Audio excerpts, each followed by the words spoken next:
ছাত্র জীবনে জামাত করি নেই, কিন্তু জামাতের প্রতি আকৃষ্ট হলাম ছাত্র জীবনেই। কারণ ওই সময় আমি ছোটসিনা মাদ্রাসা পড়তাম, এটা একটা পীর সাহেবের মাদ্রাসা। তখন আমি শুনতাম মওলানা মওদুদী রহমতুল্লাহ আলাই তিনি এই বলেছেন সেই বলেছেন, বিরুদ্ধে অনেক কথা শুনলাম। তখন আমার জানতে ইচ্ছে হলো যে আসলে উনি কি বলেছেন। ওনার বইপত্রগুলি পড়লাম, দেখলাম যে ওনার বিরুদ্ধে যেসব অভিযোগ করা হয়েছে বইপত্রে সেগুলি নাই।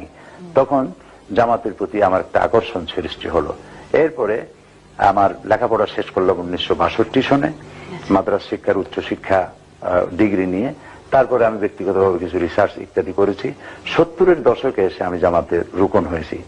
এবং জামাতে ইসলামীতে আসলাম কেন, এটা আপনার দ্বিতীয় প্রশ্ন।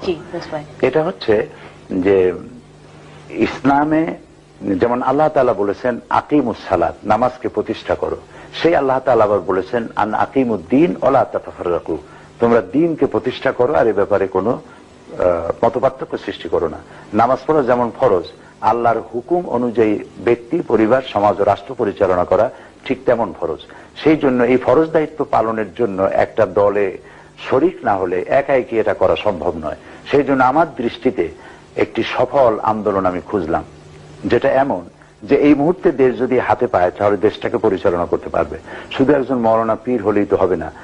বহুত মওলানা পীর এমন আছে যাকে যদি এখন যদি কোনো ইউনিয়নের চেয়ারম্যান বানায় দেওয়া হয় তাহলে 1 ঘন্টাও চালাতে পারবেন না। একটা থানার ওসি বানালে চালাতে পারবেন না। এটার জন্য আলাদা যোগ্যতা প্রয়োজন।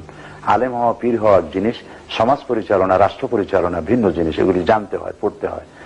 এবং এই আন্দোলনকে পরিচালনা করার জন্য পত্রিকা থাকতে হয়, তারপরে সাহিত্য থাকতে হয়, বিভিন্ন সেক্টরে কাজ করতে হয়। আমি দেখলাম জামাত ইসলামী এমন একটি দল যার অঙ্গ সংগঠন আছে অনেকগুলি। শ্রমিকদের মধ্যে কাজ করছে, নারীদের মধ্যে করছে, অমুসলিম নাগরিকদের মধ্যে করছে, প্রশাসনের মধ্যে করতেছে, ছাত্র ছাত্রী, চাষি, সর্বস্তরে। এবং তাদের সাহিত্যের একটা বিশাল ভান্ডার আছে এবং পত্র পত্রিকা আছে, বাংলা, ইংরেজি, উর্দু, আরবি, ছাত্র সংগঠন ইত্যাদি সবকিছু আছে।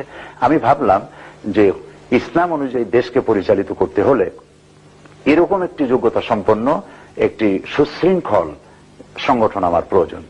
এই প্রয়োজন ভেবেই আমি জামাত ইসলামীতে অংশগ্রহণ করেছি এবং একজন কর্মী হিসেবে কাজ করে যাচ্ছি। এবং আল্লাহর কাছে আমি দোয়া করি যেন আমার জীবনের শেষ মুহূর্ত পর্যন্ত আমার প্রিয় সংগঠন জামাত ইসলামীর সাথেই আমি থাকতে পারি।